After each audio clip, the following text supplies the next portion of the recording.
यादवात्मानंद जी, राधे राधे महाराज जी, आपके चरणों में कोटि कोटि प्रणाम। महाराज जी, मैं कैसे प्रयास करूं कि मेरी इष्ट माँ सदा मुझसे प्रसन्न रहे? माँ माँ माँ माँ माँ माँ को पुकारो, माँ प्रसन्न रहेगी। माँ को बेटे से कुछ नहीं चाहिए। रामकृष्ण परमहंस जी हर समय माँ के आंचल में ही पड़े रहते थे, हर समय माँ को पुकारते रहते थे। हाँ, तो बस माँ माँ पुकारो और ऐसा भाव रखो कि हर समय माँ मेरे साथ है, माँ मेरी रक्षा कर रही है, माँ मुझे दुलार कर रही है। और चराचर जगत में माँ को देखने की चेष्टा करो।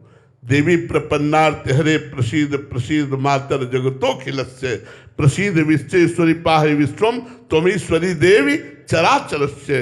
वही चराचर के रूप में ईश्वरी विराजमान है जो देवी है। सब में माँ की भावना करो और माँ का निरंतर स्मरण करो और सोचो माँ के मैं वात्सल्य में डूब रहा हूँ, तो धीरे धीरे माँ कृपा करेंगी और आपके मानस पटल पर आकर आपको दर्शन दे देंगी।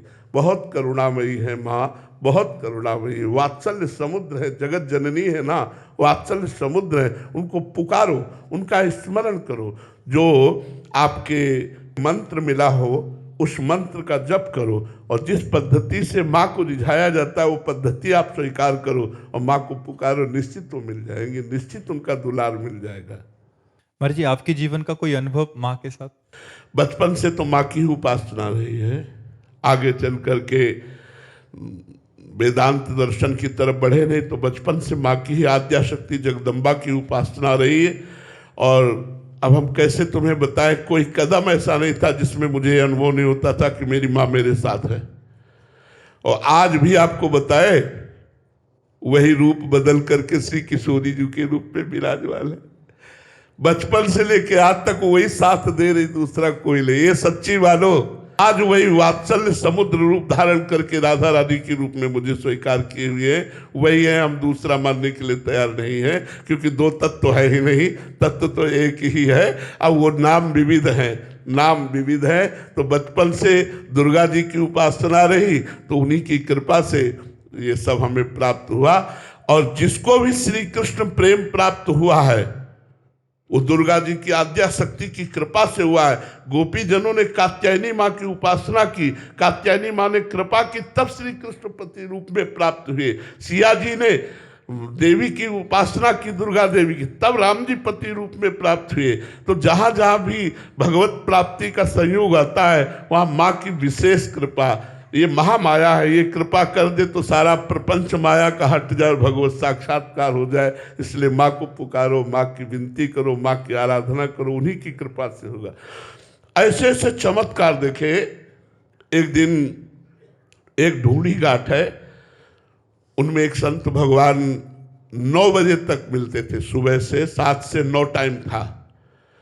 और आज के 40-45 वर्ष पहले तो वो खड़खड़ा होता है जिसमें घोड़ा गाड़ी, सैमसी से हमको वहाँ घोड़ा गाड़ी, अब घोड़ा गाड़ी तो है नहीं कि और उसको रफ्तार से बढ़ाओ, वो तो अपनी चाल से चलेगा।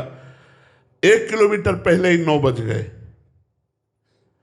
अब इतनी श्रम करके हम उन संत भगवान के दर्शन के लिए गए, अब 1 किलोमीटर पहले ही 9 बज गए। हम कहा वो तो बिल्कुल राइट टाइम दरवाजा बंद हो जाता है रामबाग का।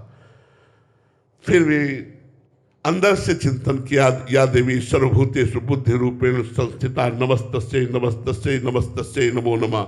हे माँ, आप बुद्धि रूप से सबके हृदय में विराजमान हो। प्रार्थना की, हम कहा चलो। उन्होंने कहा अब तो 9 बज गए, स्वामी जी ने मिले। हम कहा चलिए। आप सत्य मानिए, जब हम वहां 9:30 बजे पहुंचे तो केवल महाराज जी अकेले बैठे हुए थे, सबको हटा दिया गया था। गए, दौड़ करके गए, साष्टांग दंडवत किए, बोले तुम्हारी माँ ने मुझे रोक रखा है। शब्द यही थे। उन्होंने कहा तुम्हारी माँ ने मुझे रोक का, जय हो जगदम्बा। कदम कदम पर माँ का वात्सल्य हमें प्राप्त होता रहा और आज भी वात्सल्य उनका प्राप्त है। आज हमारी स्वामिनी के रूप में वो विराजमान है, जो राधा किशोरी, जो लाडली जो महाराज है, वही सब रूपों में प्रेमणा सर्वमधुरोज्ज्वलस्य हृदयम श्रृंगार लीला कला वैचित्र्य परमावधि भगवता पूज्य कापी सता ईशानी च महासुख ईशानी च सची महासुख तनु शक्ति स्वतंत्रा परा श्री वृंदावन नाथ पट्टमय श्री राधयु सेव्याम। वही विराजमान है, दूसरा कोई नहीं है।